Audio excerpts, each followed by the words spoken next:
Hello, welcome back to our 2017 educational webinar series.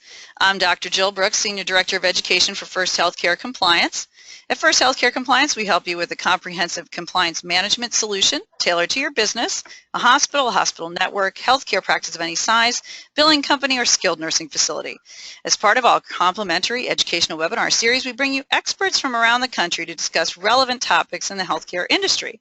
We continue our March webinars focusing on the topic of contracts and services. We are so pleased to have Matt Georgov of Choice MedWaste, one of our partners, presenting today on understanding your medical waste. Matt is a graduate of the University of Delaware with degrees in Finance and Operations Management, Entrepreneurial Studies, and International Business. His background includes studying in Switzerland, Hong Kong, and Australia. Matt began his career in the banking industry. His goal has always been to be an entrepreneur with the mindset of putting the customer first. Throughout high school and college, Matt worked for his father, Bruce, and his solid waste company, and subsequently joined his father's business. Choice MedWaste is a licensed medical waste disposal company serving all of Delaware, the eastern shore of Maryland, and southeastern Pennsylvania. Their goal is to educate their customers on anything relating to regulated medical waste and how it should be safely packaged and disposed of. Choice MedWaste is a member of the National Waste and Recycling Association along with the Healthcare Waste Institute. The Healthcare Waste Institute comments on proposed regulations and works alongside groups like the Department of Transportation, Center for Disease Control, and the Occupational Safety and Health Administration. Their goal is to ensure the safe disposal of biohazard waste and to be at the forefront of new regulations affecting the industry. A copy of the handout is available for download on the control panel. Feel free to submit questions during the presentation, and we will address them at the end. Your Paycom CEU certificate will be emailed to you directly from Paycom following the broadcast. It takes a few days. There is no need to request it. Additional CEU opportunities will also be available to BC Advantage members following the live broadcast. See their website for details. Go ahead, Matt. All right, thank you very much, Jill. So glad to be here. Thanks everyone for taking the time out of your day to learn a little bit more about your medical waste and how to dispose of it properly, how to package it, and some of the regulations. So as you stated, here at Choice MedWaste, we specialize in knowing everything there is to know about medical waste. So what we're going to talk about today is we'll give you a little overview of the industry history. We're going to talk about what agencies our company works with and the industry itself is involved with, the different types of waste. We'll go over the Delaware, Pennsylvania, Maryland regulations. We're going to go over some of the Ebola concerns from the Ebola crisis, since that was one of the most recent headliners that involved a lot of medical waste questions. We're going to go over the packaging and handling of your medical waste, and we're going to go over the new EPA regulations and any medical waste contracts that you might be getting sent, have questions about, and what you should be looking for. So the medical waste industry itself. It's actually a very young industry compared to the solid waste, also known as just the trash business, that's your everyday trash and recycling companies. The regulations for medical waste only came out actually in the mid-'80s, which is kind of scary to think about, but it's mostly because the solid waste actually was regulated in the 50s and 60s due to a lot of the, unfortunately, the mafia and the mob instances that came up with how they were laundering money through trash companies. Mid-'80s came around and there was a lot of questions on how are we affecting the environment, how are these specialized wastes supposed to be disposed of, and that's where medical waste really became at the forefront. The tough part about medical waste is it's different per state. So it can be different on how to handle certain types of waste, how you package the waste, how you dispose of the waste, how to manifest and track the waste, and sometimes they even qualify generators differently. A lot of states break them down into small quantity generators versus large quantity generators, and that gives you different regulations to follow depending on the amount of waste you're generating, usually monthly. And these regulations are usually found under your hazardous or solid waste regulations per state, which can be confusing because regulated medical waste is actually neither of those. You have your hazardous waste, which are permitted by hazardous waste companies, and your solid waste is your trash and recycling, who don't have to follow anything under the hazardous waste or biohazard labels. Medical waste is its own type of waste. It's not as dangerous as hazardous, but it's a little more dangerous than solid waste. So there's a fine little gray area, and that's as the industry grows, we'll see new medical waste regulations come out that are specific to your biohazard and right bag waste, and we'll go into that a little further. So now we're going to go over some of the agencies involved in medical waste regulations. You obviously have the Center for Disease and Control. The CDC is the authority over how to classify certain diseases. They can be set in different classes, which varies depending on how hard they are to kill, how easy they can be transmitted, and how deadly they are to humans. That's pretty much their breakdown. The EPA rules on pharmaceutical disposal for our industry. They can also help in determining what diseases, what categories diseases fall into with the CDC. The Department of Transportation, or DOT, they regulate packaging. They give a broad standard of how you should be packaging medical waste. They let you know pretty much the box type, the crush speculations for the cardboard boxes, how the red bags should be in them, etc. And I'm sure everyone on here knows about the Occupational Safety and Health Administration, OSHA, which we'll get into a little more on the next slide. They deal with the safety requirements for people working around infectious diseases. We'll talk about a little bit more about that. And as we stated, each state has their own specific environmental organization. So in Delaware, where we're based, it's the Department of Natural Resources and Environmental Control, or DNREC. In Pennsylvania, it's DEP. And in Maryland, it's MDE, Maryland Department of the Environment. So OSHA, the main thing we're involved with OSHA is the bloodborne pathogen training, which obviously, if you're with First Health compliant clients, you're pretty much covered. They changed the MSDS sheets to SDS, which I know everyone on the phone is definitely compliant with by now. They focus on PPE for our drivers and for your staff, because the most dangerous object that everyone is dealing with is sharps. Getting exposed to the needles, making sure they're in the right packaging, and making sure they're handled correctly is probably the most hot topic when we speak to clients. So we're going to do a quick poll real quick. It should pop up on your screen, asking about if you know the types of waste that we're going to get into. Do you know exactly what types of waste you're generating? And I'll give everyone a few minutes to respond on that.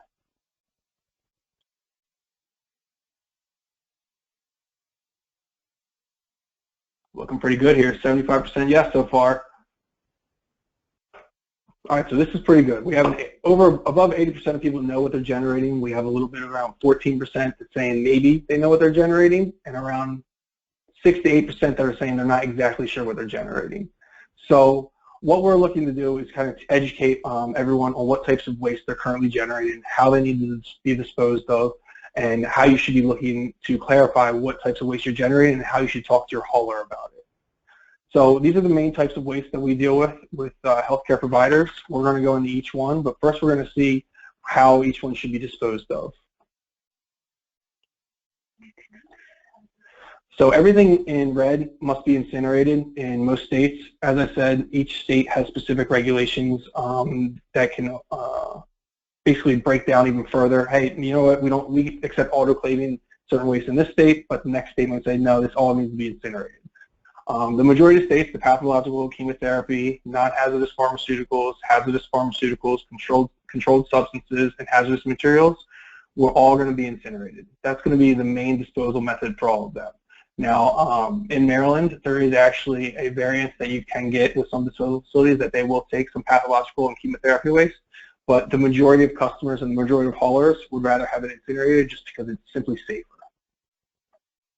So now we're going to go into the different types of waste a little more. So your pathological waste is sometimes called anatomical waste. It's pretty much small body parts of humans or animals that's used for testing, and the organs would also fall in this category. Usually this is sent for incineration. I would say about 90% of the time this needs to be incinerated. And if I'll go back a little bit and make sure everyone understands the two different main methods of disposing of medical waste. You have autoclave, which some of you might have small autoclaves in your facilities. This is with high pressured steam, and you're locking carts of medical waste into a long metal cylinder, and they pump all the steam in there at a high pressure. It pops all the sharps containers, it pops all the vials open, and at this high temperature, it sterilizes everything. Now, incineration, it's exactly what you're thinking of. You're putting the entire box in, and it's going to burn it all, which is why most medical waste boxes are made of cardboard, so that way no one's opening them and getting putting themselves in risk for getting stuck with a needle or getting any waste on them. You just throw the entire cardboard box in there and it goes for incineration. So the main reason why everyone wants to incinerate pathological waste, because an autoclave, we like to compare it as like microwaving or steaming something, and not many customers or even waste providers really want any animals or body parts being microwaved or steamed. It's just not safe and not pretty. So with your pathological waste, you must be marking this specifically on shipping papers and boxes. So if you have pathological waste in your office, you make sure when you are signing the manifest or the shipping papers, as they're called, you have to make sure that it's labeled as pathological waste so the hauler knows that this needs to be sent for incineration. Chemotherapy waste. There's two different main types of chemotherapy waste, trace versus bulk. Trace chemotherapy waste is where you have limited amounts of drugs left in the bags, vials, or IV tubes. This is all treated as regulated medical waste, and it's usually marked in the yellow containers. Bulk chemotherapy waste deals with containers that are not considered empty or PPE that has been visibly contaminated with chemotherapy drugs. If you have full bags or containers of chemotherapy drugs, usually they can be taken back by your manufacturers and reused. This way you don't have to dispose of them as hazardous waste. There's a certain limit once you get into bulk chemotherapy drugs that it does become a hazardous substance, and this all applies to Pennsylvania, Delaware, and Maryland. That usually these are all required for incineration. That's what most customers and haulers are doing. As I stated, Maryland does have a variance for their autoclave to take trace chemotherapy in it, but most haulers are going to incinerate it. So regulated medical waste. There's about 20 different names for this. It's also known as infectious waste, just medical waste, biological waste, red bag waste, hospital waste, standard medical waste. So a lot of different names for it, but this is what most customers are generating. This is what you see in the red bags in the offices. This is most of your sharps, anything covered in blood or possible infectious diseases. Most common RMW, as we call it, is your sharps containers.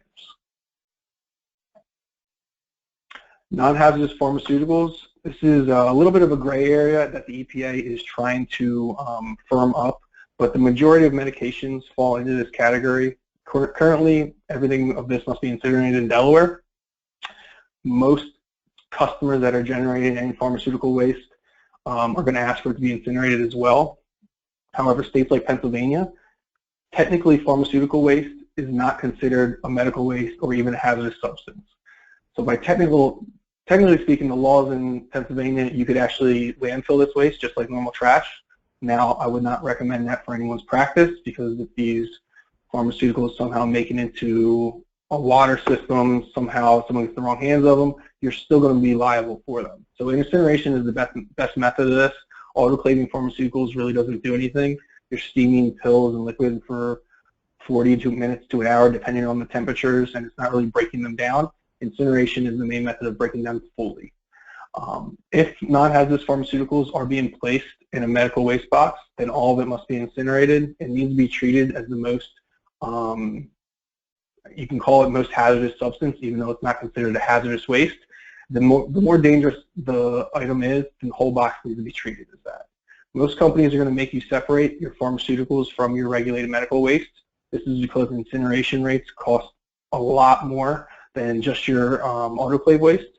So in order to keep costs down for you, your hauler will most likely be asking you, hey, can you separate your pharmaceuticals into a different container? You might fill that up once, twice, 3 times a year, while you might have medical waste pickups every week or every 4 weeks, every quarter. This will save you money, it saves your hauler money, puts everyone on the same page. Now we have our hazardous pharmaceuticals. And unfortunately, there's no permanent list of all the hazardous pharmaceuticals. There is a couple lists out there that list what falls under the Resource Conservation Recovery Act, also known as RCRA.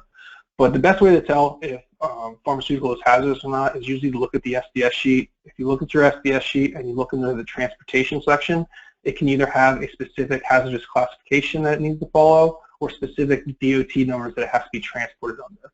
If it doesn't say that it's regulated under any specific DOT numbers, then usually you're good to consider that a non-hazardous pharmaceutical, and your medical waste hauler can take it. If it is a hazardous pharmaceutical, these have to be sent to hazardous waste incinerators and therefore separated from all your other waste.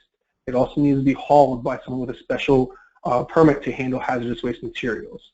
The hazardous waste incinerators actually burn at higher temperatures, so they're taking care of a little more hard to kill substances.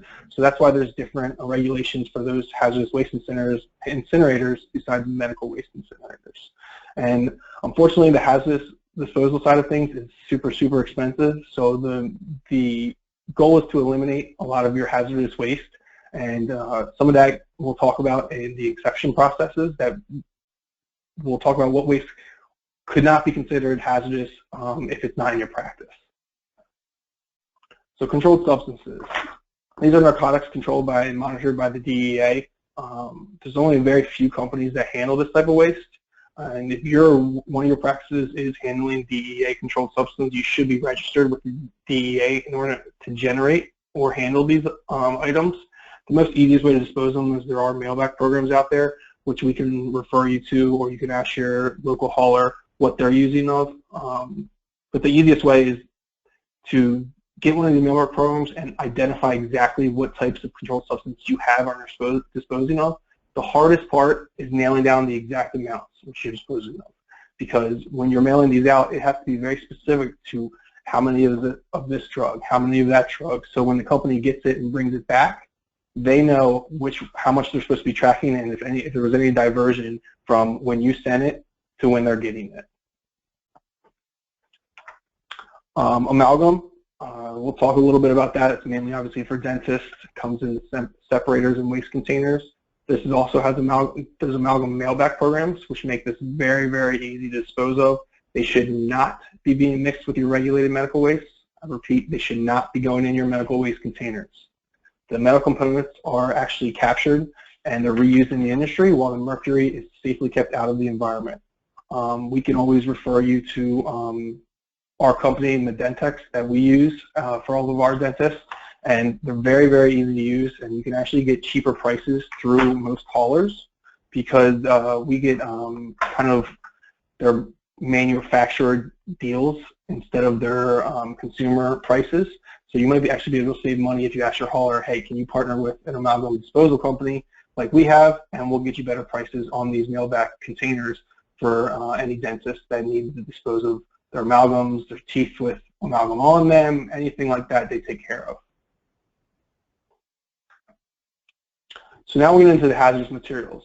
Infectious waste is not hazardous waste. I know it has the biohazard symbol on everything, but it is not considered a hazardous waste. The hazardous pharmaceuticals do fall into this category. The non-hazardous pharmaceuticals do not. So these materials, I mean, the hazardous materials range from anything from the paint, batteries, fluorescent bulbs, and chemicals, but each one needs to be marked with a specific UN hazard class label that you see in the bottom right there, and that's when you see driving down the road, the trucks are placarded, they have certain materials on them that can't be mixed together, which is why it is a little more expensive to dispose of. So exceptions to medical waste. Waste generated from self-home care. One good way to reduce the waste is if people are generating some of this waste at home, don't have your practices be taking waste for them. Waste generated from self-home care is outside of all of these regulations. So we have customers, we just had a customer called, or not a customer, someone called today asking, hey, we have a bunch of needles to dispose of from my diabetic uncle, what do we do with them? So that, I would love to be able to take them, but we are not permitted to be taking anything from consumers. It should our business model is all business to business. That's why we work with only doctors and people who actually have either generator numbers or have been trained on how to dispose of these things. Ash residue from incineration waste is now not contaminated anymore. We'll talk about a little bit more about that in the Ebola slide. Any specimens or biological fluids sent for testing to labs. So that's why if you're sending things out to labs, they don't need medical waste permit numbers, because until it's tested, that it's not considered medical waste. Reusable containers, they're not considered medical waste as long as they're cleaned properly.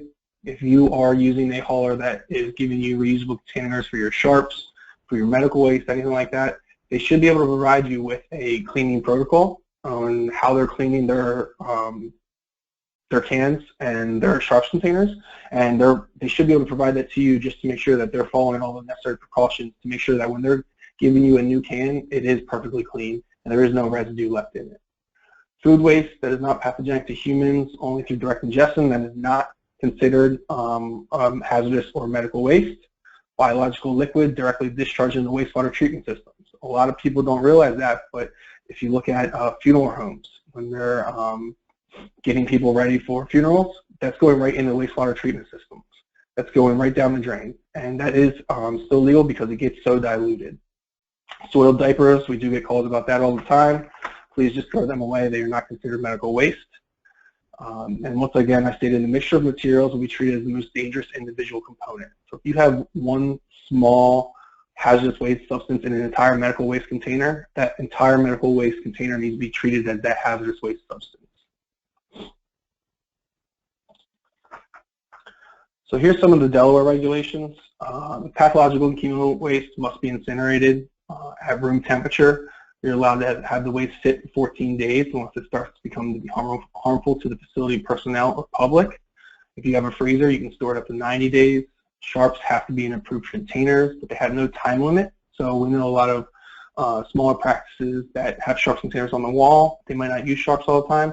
There's no time limit to keep a sharps on the wall and wait until you fill it up. Any fluid greater than 20 cubic centimeters, which is actually a small amount, or chemotherapy liquids, they need to be in containers that are break resistant, tightly lidded, and double bagged. So this is reducing the risk of leakage when it gets on the truck.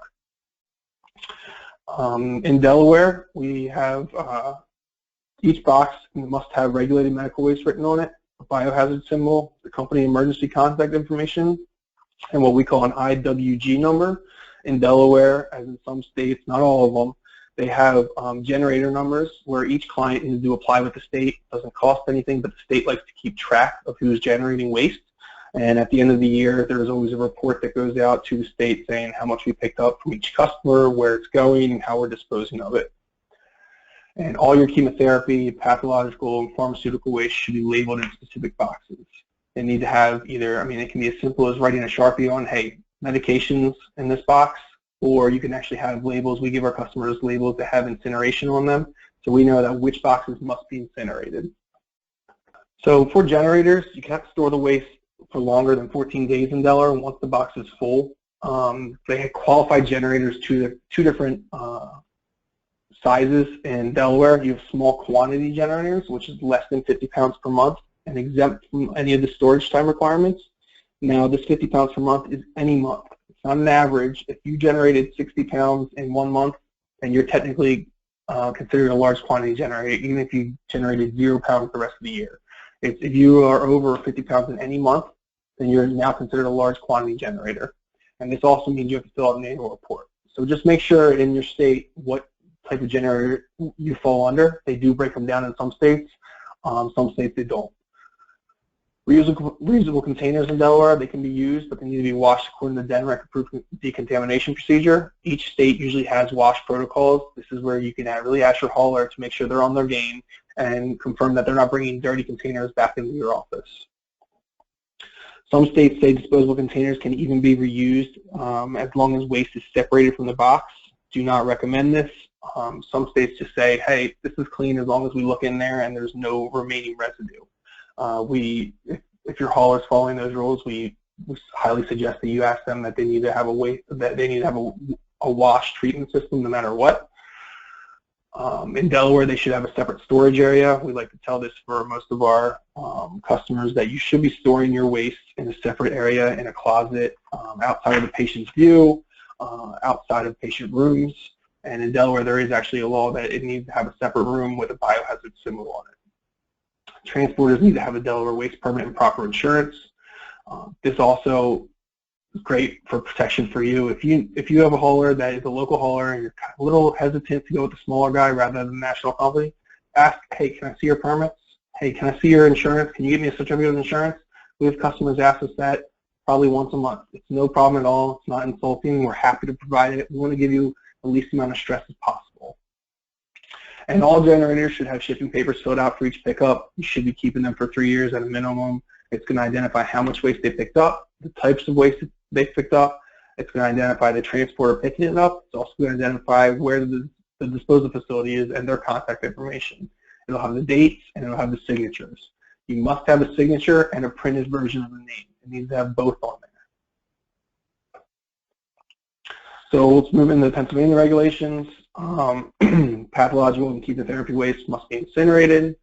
72 hours in Pennsylvania. So as you can see, it's quite different from the 14 days in Delaware. So you only have 3 days unless it starts to smell or attract bugs, and it's got to be done that day. If you refrigerate it, 7 days, freezer 30 days. It's got the same requirement. Any fluids greater than 20 cubic centimeters need to be in those break-resistant, tightly lidded double bagged containers. It's got the same requirements for the box, regulated medical waste, fire hazard symbol, date package, and generator details on the box. Chemotherapy should be labeled, and it should be in the yellow containers. So for generators, you actually cannot store waste longer than 30 days once the box is full MPA. Reusable containers can also be used in the state, but need to be washed according to the pre-approved decontamination procedures. Again, disposable containers could be reused if the waste is separated from the box. We still do not recommend that. In Pennsylvania, there's also a random regulation in there that you should not be using any chutes to dispose of your regulated medical waste. So if your suite is on the 4th floor, and we have not seen this yet, but I guess it happened at one point, you should not be using garbage chutes to throw your sharps container, the medical waste red bags down into a larger medical waste container. Obviously, the sharps containers can pop open, sharps will be exposed, and it provides a risk for the hauler and anybody in maintenance of the facility that's working down there. Transporters must have the PA waste permit and proper insurance, same thing, and all generators must have the exact same shipping papers filled out. And this is when it kind of varies because Maryland regulations, there's not much in there, unfortunately, and I'm sure that'll be changing soon, but it tells you to keep records of the shipping papers for 3 years. The transporter should have special permits from the Maryland Department of the Environment, and most of the regulations actually focus on classifying the waste types and transport or disposal facilities. So they're heavily regulated on autoclaves. There's an incinerator down in Maryland and Baltimore that most of the East Coast uses, and that's where a lot of the regulations come into play. The generators actually don't have many regulations to follow, but as a rule of thumb, usually most of the states have the standard dispose of all the pathological, chemotherapy, and pharmaceuticals be incinerated, and DOT requires all the boxes to be labeled properly with all the correct signs. So you'll probably see the standard logistical procedures being the exact same in Maryland as a state that's heavily regulated. Better be safe than sorry. So the Ebola concerns, that was a big thing for our industry. It really put a focus on medical waste and how we're disposing of certain diseases. As most of you know, the Ebola scare was a large result of the media. The virus is actually very easy, or the disease is very easy to destroy. So DOT came out with special exemption permits that were granted. Anyone as small as us to as large as a national company could apply for these. So don't be scared when someone says that, hey, we're permitted to take Ebola, and they're not. Anyone can get that exemption permit, especially in a situation where there was a crisis and they needed to move the waste quickly and get it taken care of. A story I like to tell is that there was always, with this Ebola concern, there's a large problem with CDC and the landfills. No one wanted to take ownership saying that incineration killed Ebola. So Stericycle was actually the company taking it, and they took it from the major hospitals, they took it to an incinerator, and the ash was then loaded up, as it always is, into a tractor trailer and headed for a landfill. Well, CNN got word that they followed them with a helicopter to see where they were taking this ash, and once it made headline news, you have governors and mayors blocking this 18-wheeler from going into landfills or even crossing state lines. So at one point there was a police escort of this sterilized, decontaminated, just normal ash, doesn't have any disease in it, going through and around states until it was finally allowed to dispose of the landfill down in Texas. So it's a little bit crazy out there for these new diseases popping up and how we should be destroying them. As Jill mentioned, we're part of the Healthcare Waste Institute, and we actually are currently working with some of the larger hospitals and the CDC in coming out with a procedure for Class A infectious diseases. and they actually did just publish something recently, which if people have more questions about it, I can get to you, on how generators should be handling it and how transporters should be handling it and how the public should view this waste once it's been treated. And as I want to stress again, there's no such thing as Ebola certified haulers. Anyone can get this special permit. It is a quick and easy turnaround, just because if crises like this come up, the goal is to have this waste treated as quickly as possible so it does not sit around. Packaging and handling is all controlled by DOT. As most of you know, sharps must be placed in approved sharps containers, disposable and reusable. So the answer to that question about home use sharps from a diabetic, what we'll usually tell them is, if they have the money, we always recommend going, you can go on Amazon, you could probably go on Target and find sharps containers for sale for consumers. If they can place them in there, great. What they'll do after that is put it right in the trash can. Most people don't want to spend the money on these sharps containers, so what we'll recommend is you use rigid orange juice bottles, you can use coffee tins, and you'll snap the needle off and put it in there, and then close that, seal that lid, usually put tape on it so it doesn't pop open, and just make sure those are going in the trash can, not recycling. Big issue these days with home use of the needles and disposing of them is people put them in milk jugs or these orange juice containers, which is great, but then they recycle them. So now when it comes to the recycle sort, it's all hand recycled, all hand sorted at the end of the recycling cycle, and they're popping open and people are getting stuck. So we always ask them, make sure you're throwing it away. Do not recycle it once you have your needles in one of these tin cans or orange juice bottles or any other plastic rigid container that has a lid on it. As you see in the right picture, the medical waste boxes, those are your standard 30-gallon medical waste cardboard boxes that I'm assuming most people are using. The DOT is regulating how they should be packaged. You must have a red bag in it. We had a few customers that are putting trash bags in it and using them. It must be a red bag. The red bag has the biohazard symbol, usually has danger in it, written a few times in English and in Spanish. The box must be taped on both ends. Usually the requirement is 2-inch poly tape, which is your standard tape that fits in a nice tape gun. It should be taped on the bottom and it should be taped on the top. As you see in that picture, the box is not, I'm not sure how you would call it, but it's not folded over by having them overlap each other. It's perfectly flat, and then you have one tape line across the top. That is technically how it should be sealed every single time, including on the bottom. The weight of each box really depends on how the specifications that your company is purchasing their cardboard box at. If you flip them over, there is usually specs on the bottom that say what it's rated for and crush test for. Usually you want to keep these under 50 to 55 pounds. Ideally, we like to tell our customers shoot for 40 because it usually ends up a little higher, and then you're still under the 50 to 55 pounds. But that really depends on the box and your current hauler. You can have nothing puncturing the box. The box should be completely shut perfectly. There shouldn't be any bulging or anything. Nothing leaking from the box. We've had a couple customers that have some wet material in there and the box does start to leak. It's pretty easy to tell when it leaks. Cardboard changes a different color when it starts soaking up any liquids. So what we'll do then is we'll break down the entire box, pull the bag out, and we'll put it actually in another bag. The easiest way to prevent leaking is to double, triple, quadruple bag things. If you think you have some wet liquid in there, if you think something's damp, just throw it in a few more red bags, and usually your hauler is more than happy to provide that. So it's considered DOT packaged until it gets to the disposal site. The other item that needs to be on each box is proper labeling. So that requires labeling from both the generator and labeling from your hauler.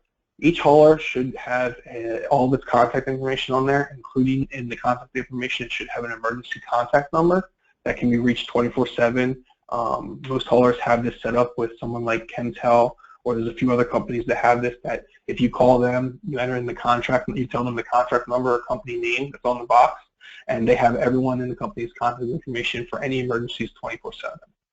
The labeling, usually most states require that you have the generator information on the box. So God forbid if there's an accident and boxes go flying everywhere, they can, one, get the shipping papers, which should always be in the front seat right by your driver, and two, if the boxes go flying, each box should be labeled and has a phone number. If they do have permit or they have ID numbers for the generators, that should be on the box as well, and address and names.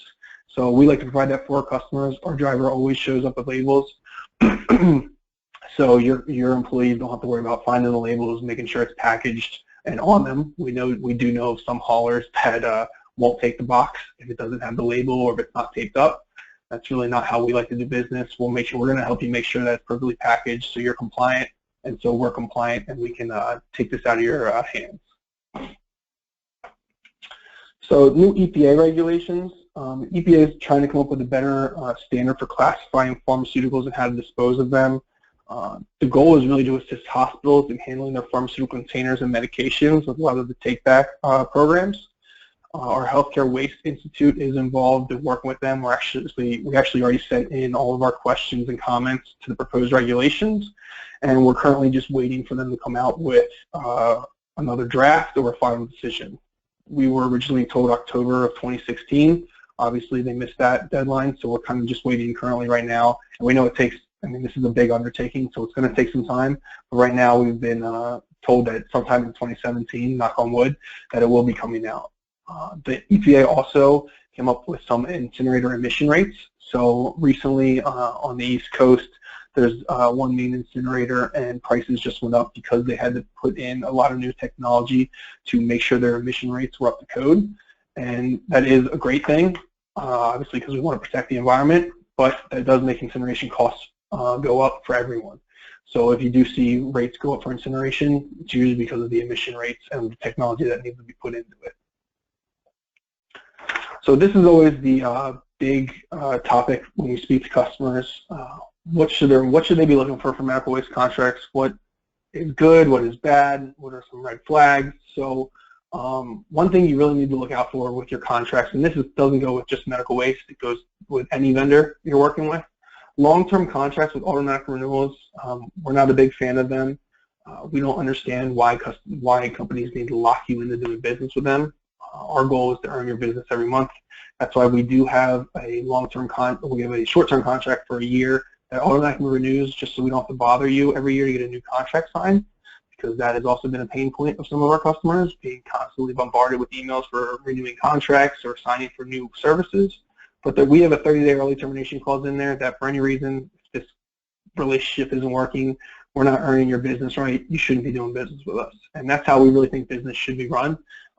If you're being asked to sign anything for greater than 3 years, we always say that's a little bit of a red flag. You should ask them to always list out all the fees and read the fine print, understand how they're calculating those energy, fuel, service, pickup, overage fees. A lot of customers are promised one certain price and then they get their invoice and it's almost double just from additional fees. So we always ask customers just to make sure you're reading this fine print. There's a lot of additional information in there. It's hard to read sometimes, but it's worth reading into what exactly they can charge you for. You should also be monitoring your price increases by month, not by year. There is currently a class action lawsuit going nationwide for one of the national companies that about their price increase method. And a lot of people are realizing that some price increases are being jumped in every 6 to 9 months rather than by the year, and it makes it actually harder to catch on your end because it doesn't make it as smooth of a transition. Say, hey, we were paying this last year and now we're paying this year. Now they jump it every 6 to 9 months, so it's harder to find out what's going on. So you should be monitoring your price increases by every month just to protect yourself. We know some contracts out there have maximum boxes and pickups per year. We always say that's not in your favor. A lot of these contracts that we find customers are paying for, let's say 80 boxes when they only really need 40, but that's just in case because the overage prices per boxes, if you go over, if they had a 40 box per year contract, are drastic. So we see this a lot with nursing homes because when they have patients that go into isolation, their medical waste count jumps, and that's when they really get tacked on with overage fees or specialty pickup fees just because it's an emergency and usually they might have 2 boxes a week and now all of a sudden they have 20. So you should always be looking for per box pricing. That gives your business the flexibility you're looking for. It doesn't lock you into committing to anything, and then you're not paying overage fees for anything that you might go over in a certain year. And finally, I'd just like to say, if we can't service you, we might be able to connect you with a local hauler in your area. As Jill said, we're a part of the Healthcare Waste Institute. It's a great organization full of local haulers and even national haulers. We're always looking to help write new regulations. which always seem to come up every year for new states as they're recognizing the need for specific medical waste regulations. And along with that, we just have that vast network that if you need a question, even if you're not a customer, always feel free to call us. And if we can't find it, we're going to find someone who does know the answer. There's someone, if you're in an area down in Florida and you're looking for a local hauler, just give us a call. We can ask around and see who can get you the best prices and best service you're looking for. So always please feel free to reach out. We want to be a local resource. We want to be able to answer any questions you may have. We want to make this process as easy as possible for you. We're not trying to make this any more difficult than it already is. So as us being the experts in the industry, you need a question, we'll get you the answer. We're not going to just push you away and say we can't handle that. So I really appreciate everyone's time. If you do have any questions, here's all my contact information. I think Jill is going to see if we have any questions from the dashboard. Yep, Matt, question on how should barium and other contrast materials be disposed of, and are these supposed to be incinerated? How should what materials? Barium and other contrast materials be disposed of. I'll have to look barium up by itself. I don't know off the top of my head. Is that a pharmaceutical? Yes, used in GI procedures. Yeah, so if it's a pharmaceutical, it should be incinerated regardless. The only thing you're going to have to find out is if it's a hazardous or not. And the best way to do that, like I said, is go to that SDS sheet and look under, I think, off the top of my head, I think it's section 11 or section 11, 12, or 13 is a transportation and disposal section, and it'll let you know if it falls under a hazardous class or not. If you do have the SDS sheet, please feel free to email it to me, and I can look it up and let you know how it should be disposed of, but I guarantee it's going to be incinerated either at a hazardous waste incinerator or a medical waste incinerator. Okay. How do medical waste transport companies know how to dispose of everything that's inside that medical waste box? So that's a question we get a lot, and by law, we cannot look in the box and sort through everything, nor do we really want our employees doing that, obviously because of the risk. But what you're signing when you sign those shipping papers, and when it goes down as, all right, we picked up 1 box of regulated medical waste, there's a little clause in there that says, I hereby authorize that everything stated above is accurate to the best of my knowledge, and that's what we're generating. So we're trusting you to say that in this entire box is only regulated medical waste. So it's really a trust factor between the hauler and the generator, and that's when you really need to ask to make sure you know what types of waste you're generating and make sure it's being labeled properly on these shipping papers. If you do have questions about that, you should be working with your hauler, or you can even email me and I can help you out and find out what exactly you're disposing of and how it should be separated and hauled out differently. And that's the interesting part about this industry is, although we're taking this off your hands, technically the responsibility from cradle to grave is still yours. So if for some reason you get to, we bring a box of yours to an autoclave and they somehow notice that it's full of pharmaceuticals, because your name is still in that box, they're going to contact your hauler, who is then going to contact you with X amount of fees that stating that this box was not packaged with the correct material that you stated it was on the shipping paper.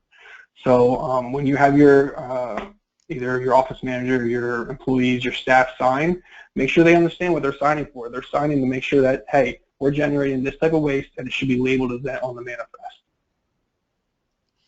How can I be sure that the transporter is disposing of my medical waste according to state, federal, and local laws? And what you should be looking for is, obviously you can ask questions of where they're taking the waste. They should have a disposal site on hand that they have a contract with, either one that's an autoclave and then they're separating the incineration waste to a different incinerator or directly to an incinerator. And this kind of falls into the fact that I spoke about a little earlier. You can look up certificate of insurance with them, ask them for a certificate of insurance. They're not going to get insurance unless they've proven that they have a disposal facility contracted to take whatever they're picking up. So always feel free to ask questions. The same thing with the permits. We have customers, hey, can you send us your copy of your Delaware and Pennsylvania permit just for our records? Not a problem at all. I cannot get a permit in any state letting them know, hey, these are the disposal facilities I'm going to take it up to. I even have to have a backup disposal facility if for any reason one facility goes down, or hey, they decide to stop taking my waste for some reason, or they get backed up. So basically, I would say the two main safety precautions you should take is asking them for their permit number and certificate of insurance. And if they have both of those, then you should be covered and trust that they're disposing of it properly. How do you differentiate between what goes in the red bag versus regular trash? For example, a blood-soaked Band-Aid versus a blood-soaked 4x4 gauze? So that's a tough question. There is a little gray area there, but the definition of regulated medical waste is anything that could be potentially infectious. And if it's the debate between, hey, should a Band-Aid go in there or should some gauze go in there, we usually like to tell our clients, you should be putting it in there. It's not going to take up much space. So we always tell them to be better to be safe than sorry. But if there's PPE that hasn't been contaminated, if you just have gloves on because you're using gloves for anything in the office, but there's no visible blood or anything on them, they can go right in the trash can. There's no real need to. And another thing is linens.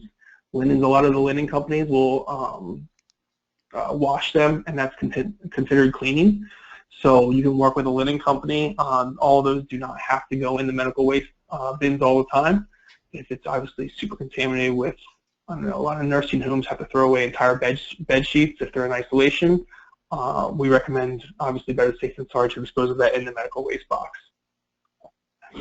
And if you ever have specific questions, always reach out to your hauler and say, listen, I have this, doesn't really need to go in the medical waste or not. The goal for the hauler is to educate you on what types of waste should be entering the box. That's always what we felt as our primary focus. And if we educate you, you'll understand that, all right, this needs to go in, this might not, and it's a kind of give and take relationship for both sides. Is pulverization an acceptable alternative to incineration? So this has been another hot topic with our Healthcare Waste Institute. I don't exactly know what pulverization is at the moment, but I'm assuming it's along the lines of the carbonizers out there. There's some like pyrotonic, and not incinerators, but they smolder the waste. There's a lot of different technologies coming out that are not considered incineration, which is good for the industry. It's going to be interesting to see how this plays out. There are acceptable ways. EPA has approved a couple of them. So if they are taking it to an alternate incineration facility, they should have EPA permits as well to get to that you can request and find out. But this is going to be a big change for our industry. Incineration rates are always going up. There's not too many incinerators left in the entire country. It's almost impossible to get an incinerator permitted just because of the emission for the environment, and they're really expensive to run. So the goal is definitely to come up with new technology that's cheaper, more efficient, and more environmentally friendly. And some companies have come up with some acceptable ways. So you should be okay as long as they have EPA disposal permits, and you should be willing to ask for them and be good to go. I don't know anything specifically about the pulverizer offhand, but these new alternate technologies, we're, as an industry, happy to hopefully get a few of them up and running, because that alleviates the pressure of the incinerators having to take so much waste and putting so many emissions into the environment. Okay, great. Matt, thank you very much. Please use Matt's contact information on the screen for any questions, any further questions. And if you send them to us, we will forward them on to him. Your PAYCOM CU certificates will be emailed automatically to you from PAYCOM. You do not need to request it. Please join us again tomorrow for another educational webinar at noon Eastern Standard Time, Cybersecurity Double Jeopardy, HIPAA and State Encryption Requirements with Todd Sexton of Idenelect Technologies. You can register for this webinar and also request a demo of our compliance solution on our website at 1sthcc.com or call us at 888-543-4778. Thank you very much and have a great day.